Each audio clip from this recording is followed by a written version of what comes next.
अस्सलामु अलैकुम वरहमतुल्लाहि वबरकातुहू। दोस्तों, कैसे आप लोग? उम्मीद करता हूँ आप लोग बहुत ही खैरियत से होंगे। अल्लाह ताला के रहम करम से, फजल करम से आप लोग बहुत अच्छा होंगे, बहुत ही सही होंगे, बहुत ही तंदुरुस्त होंगे। दोस्तों, रमज़ान का महीना है। दोस्तों, मैं सोचा कि एक टॉपिक में आप लोगों के लिए मैं वीडियो बना दूँ, नमाज़ से रिलेटेड, है ना?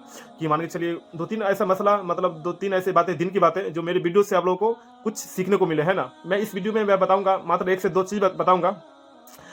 ये नमाज का जो नियत होता है ना, बहुत सारा आदमी को नियत आता नहीं है। बहुत सारे आदमी आते हैं मेरे को, बोलते हैं रहमत भाई, बोलते हैं रहमत भाई, ये नियत कैसे होगा? असर का जो नमाज है, मैं 4 रकात पढ़ रहा हूँ सुन्नत, इसका नियत कैसे होगा?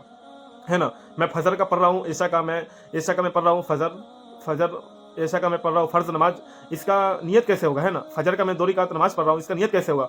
तो आज की इस वीडियो में मैं पूरा बताऊंगा, पूरा डिटेल में अच्छी तरीके से पूरा समझाऊंगा, है ना? पूरा लिखवा भी दूंगा। आप लोग जो मैं बताऊंगा ना, जो जो नियत में बताऊंगा, वो लोग आप लोग लिख लीजिए, ताकि आने वाले टाइम में कहीं भूल जाएंगे, है ना? तो आप लोग को वो देख करके जो लिखा हुआ है, जो कापी में नोट किए रहेंगे, वो फिर अच्छी तरीके से आप लोग को देख लेंगे, है ना?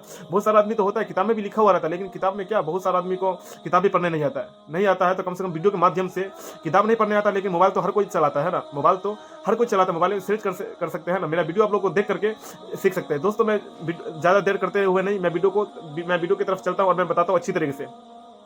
मैं बताऊंगा सबसे पहले फजर का, है ना? फजर का जो नमाज होता है, जैसे फजर का 4 रकात होता है ना, 4 रकात होता है, 2 रकात सुन्नत, 2 रकात नफिल, है ना? मैं एक चीज और मैं बता देता हूँ, 5 टाइम का नमाज होता है ना, मैं सबका नाम बताऊंगा, है ना?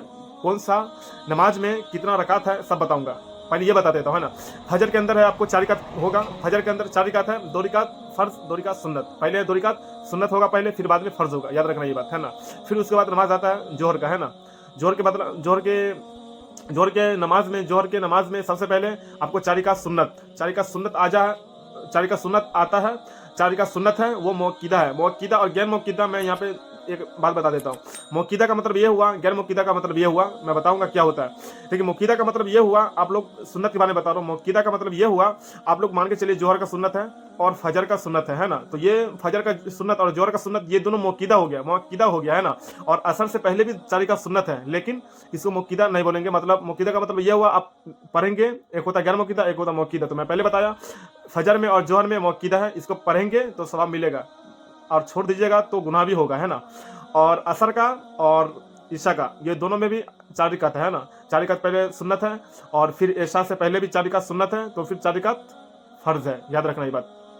तो फजर का और जोहर का, अगर फजर से पहले 2 सुन्नत है ना, 2 रकात सुन्नत है, और जोहर से पहले 4 रकात सुन्नत है। अगर आप ये दोनों सुन्नत को छोड़ देते हैं, है ना? अगर आप ये दोनों सुन्नतों को छोड़ देते हैं, तो इसका आपको गुनाह मिलेगा। इसको हर हाल में आपको, या नमाज के बाद या फिर किसी भी टाइम में आपको, या, है ना, पढ़ना है इसको आप पढ़िएगा, नहीं तो नहीं पढ़िएगा तो आपको गुनाह पड़ेगा। ये हो गया मौक़िदा। और एक होता है गैर मौक़िदा। गैर मौक़िदा का मतलब ये होता है, जैसे मैंने पहले बताया, असर का गैर मौक़िदा है सुन्नत, और ईशा का वो फर्ज नमाज से पहले है, और असर का फर्ज नमाज से पहले है, 4 रकात सुन्नत गैर मौक़िदा, है ना? गैर मौक़िदा का मतलब ये हुआ, मान के चलिए आप नमाज पढ़ रहे हैं, नमाज पढ़ने से पहले मस्जिद में आ गए 10 मिनट पहले या 5 मिनट पहले, है ना, अजान के बाद, और नमाज से पहले मस्जिद के अंदर आप लोग दाखिल हो गए।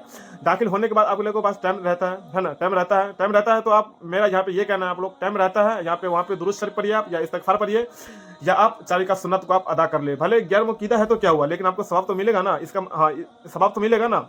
नहीं पढ़िएगा तो गुनाहगार नहीं होइएगा। असर का और ईशा का जो 4 रकात सुन्नत पहले है, नहीं पढ़िएगा तो गुनाहगार नहीं होइएगा, लेकिन पढ़ लीजिएगा तो सवाब किसको दे दीजिएगा, है ना? जन्नत में जाइएगा, नमाज के दौरान, नमाज के जरिए आप लोग जन्नत में जाइएगा, तो किसको ले जाइएगा? आप खुद नमाज पढ़िएगा, खुद नेक अमल कीजिएगा, खुद नेकी कीजिएगा, तो खुद जाइएगा ना, है ना? तो वहाँ पे आप लोग पढ़ सकते हैं। नहीं पढ़िएगा तो गुनाह नहीं है, लेकिन मेरा वहाँ पे ये कहना है, वहाँ पे मैं ये कहना चाहूँगा, आप लोग पढ़ सकते हैं, है ना? क्योंकि नहीं पढ़िएगा तो कोई गुनाह भी नहीं है, पढ़िएगा तो आप लोग को फ़ायदा भी है, कोई आपका कोई नेकी छीन नहीं लेगा, है ना? मैं ये चीज़ मैं बता दिया, है ना? अब मैं बात करता हूँ, हाँ, जोहर का 4 रकात सुन्नत, वास्ते अल्लाह के, मुँह मेरा काबा शरीफ की तरफ, अल्लाहू अकबर, इतना बोलना है ना? ये सिर्फ सुन्नत के लिए है ना? और इमाम के पीछे आप नमाज पढ़िएगा तो इसका नियत थोड़ा सा बदल जाता है। क्या बदलता है? मैं नियत करता हूँ 4 रकात फ़र्ज़। हाँ, एक बात याद रखना, एक बात और मैं बता देता हूँ। फ़र्ज़ जो नमाज होता है ना, कभी भी फ़र्ज़ नमाज किसको बोलते हैं? फ़र्ज़ नमाज किसको बोलते हैं? जो इमाम के पीछे जो नमाज पढ़ी जाती हो, उसको हम फ़र्ज़ बोलते हैं। फ़र्ज़ मतलब 5 टाइम का नमाज है ना, इसी को फ़र्ज़ बोलते हैं। ऐसा नहीं कि ईद का नमाज, बकरीद का नमाज, है ना, तरावी का नमाज उसके पीछे पढ़ते हैं ना, तो उसको फ़र्ज़ नहीं बोलते हैं, है ना? मैं फ़र्ज़ नमाज की 5 टाइम का है, इसको मैं बता रहा हूँ, समझा रहा हूँ। जो 5 टाइम के अंदर जो इमाम के पीछे आप लोग पढ़ते हैं जो नमाज, उसको है ना फ़र्ज़ बोलते हैं। जो खुद से पढ़ते हैं वो नफिल में भी आ सकता है, सुन्नत में भी आ सकता है, और वितर में भी आ सकता है। तो ये बात याद रखना कान खोल के। तो ये हो गया, इमाम के पीछे आप नमाज पढ़ रहे हैं, फर्ज नमाज, तो इसको आप ऐसे बोल सकते हैं। नमाज में कितना रिकात है आप ये बताऊंगा। हाँ, फजर के अंदर है 4 रिकात, 2 रिकात सुन्नत, 2 रिकात फर्ज। पर गैर मुक़द्दर सुन्नत के बारे में मैं पहला नंबर बता दिया है ना। अब ये बात बताऊंगा 4 रिकात कौन सा नमाज में कितना सुन्नत है, कौन सा नमाज का क्या नाम है और कितना सुन्नत है, कितना उसके अंदर वो रिकात है, कितना नमाज के अंदर, कौन सा नमाज के अंदर कितना रकात है ना। तो चलते हैं फजर के अंदर। फजर के अंदर हम 4 रिकात नमाज है ना, 4 रिकात नमाज है, 2 रिकात सुन्नत, 2 रिकात फर्ज। और जोहर के अंदर है 4 रिकात सुन्नत, 4 रिकात फर्ज, फिर 2 रिकात सुन्नत, 2 रिकात नफिल, बस इतना ही है। 4 दुनिया 4 तिया 12 रिकात है ना, वहाँ पे 12 रिकात है। फिर असर के हम आते हैं, असर के अंदर आता है आपको 4 रिकात सुन्नत आता है जो कि गैर मुक़द्दर है, और 4 रिकात फर्ज आता है ना, फर्ज आता है। और चलते हैं मगरिब की तरफ। मगरिब की तरफ अजान के बाद होता है, इसमें कोई सुन्नत वगैरह नहीं है, अजान होती है, दुआ पढ़ते हैं आप लोग। मैं इससे पहले मैं एक बात मैं बताऊंगा, दुआ पढ़ने के बाद नमाज खड़ी होती है, 3 रिकात आप लोग नमाज पढ़ते हैं, फर्ज नमाज है ना, पढ़ते हैं 3 रिकात इमाम के साथ। उसके बाद 2 रिकात सुन्नत है, फिर उसके बाद 2 रिकात नफिल है। इसके असर के मगरिब के अंदर बस 7 रिकात है। और ईशा के अंदर आपको आ जाता है, जो कि मैं एक बात आपको मैं बताता हूँ, जब मैं पढ़ाई करने के टाइम में मेरे को चारों नमाज का तो हर चीज़ याद हो गया है ना। मैं पढ़ाई करता था, मैं छोटी सी मैं बात बता देता हूँ अपना हिस्ट्री पहले का। मैं मदरसा में पढ़ाई करता था, तभी का मैं मदरसा पढ़ाई करता था, तो तभी का पहले हिस्ट्री में बता देता हूँ। फजर का, जोहर का, असर का, मगरिब का, ये सब का तो मेरे को याद हो जाता था, लेकिन ईशा का इतना लंबा चौड़ा 17 रिकात है, इतना लंबा चौड़ा नमाज मेरे को दिमाग में बैठता ही नहीं था, इसके बाद क्या, इसके बाद क्या, इसके बाद क्या है ना। लेकिन एक बात है, मुतशाबिहात आप लोग जानते होंगे, मुतशाबिहात जो हिफ्स किए होंगे, मुतशाबिहात यहाँ पे मैं बता रहा हूँ, जो लोग समझदार है वो समझ गए होंगे, पढ़े लिखे जो है, कि मुतशाबिहात किसको कहते हैं। मुतशाबिहात का मतलब ये होता है कोई मिला हुआ हो, मान के चले वल्लदीना आमनु व अमीलुस सालिहात, ये हो गया। वल्लदीना आमनु व तवासौ बिस सब्र, वल्लदीना आमनु इधर भी है इधर भी है, तो ये दोनों मिक्स हो गया, ये मिक्स होता है, इसी को मुतशाबिहात बोलते हैं ना। तो मैं यहाँ पे पहले बच्चा था, दिमाग नहीं लगाते थे।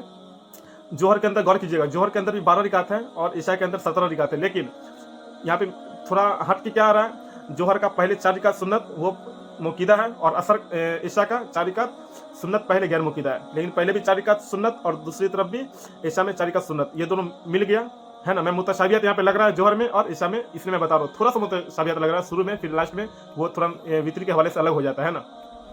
तो 4 रिकात सुन्नत इसमें भी है, 4 रिकात सुन्नत ईशा में भी है। 4 रिकात सुन्नत ये क्या बोलते हैं, जोहर में भी है, और 4 रिकात सुन्नत पहले ईशा में भी है। उसके बाद 4 रिकात फर्ज जोहर में भी है और 4 रिकात फर्ज ईशा में भी है।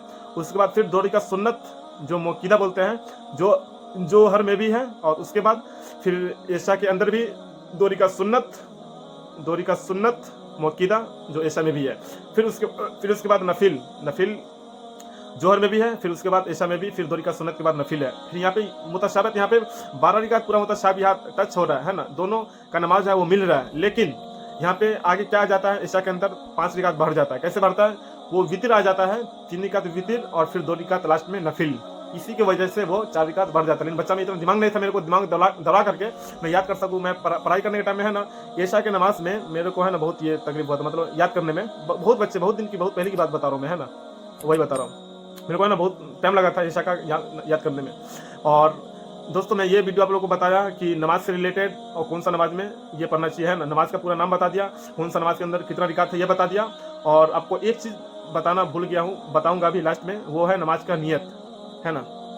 मान के चलिए आप कोई सुन्नत पढ़ रहे हैं, मैं अरबी में नहीं बताऊँगा नियत, मैं उर्दू में बताऊँगा, जिस तरीके से हम लोग पढ़ते हैं। औरत लोग हैं वो लोग पढ़ते हैं, ज़्यादातर के औरत लोग वो अरबिक में ही पढ़ते हैं ना भाई। तो ऐसे कुछ है, मेरे को याद नहीं है उर्दू में हम कैसे करते हैं। मान के चलिए मेरे को जोहर का सुन्नत अदा करना है, 4 का सुन्नत पहले का मेरे को अदा करना है, तो यहाँ पे ऐसे बोलना है। मैं दोस्तों अचानक से है ना लाइट है ना वो चली गई है ना।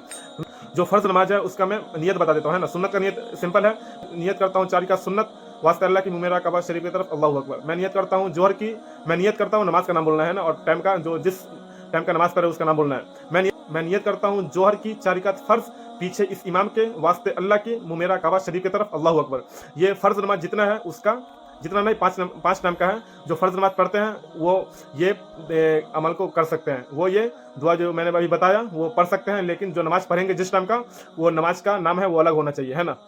ये पढ़ सकते हैं। दोस्तों ये वीडियो है ना, मैं आपको बहुत सारा चीज़ में बताया। अभी लाइट नहीं है ना, तो और भी मैं कुछ सिखाता। थोड़ा गर्मी का टाइम है, गर्मी आ गया है, और गर्मी का टाइम में गर्मी लग रहा है, तो और भी कुछ बातें मैं आपको सिखाता।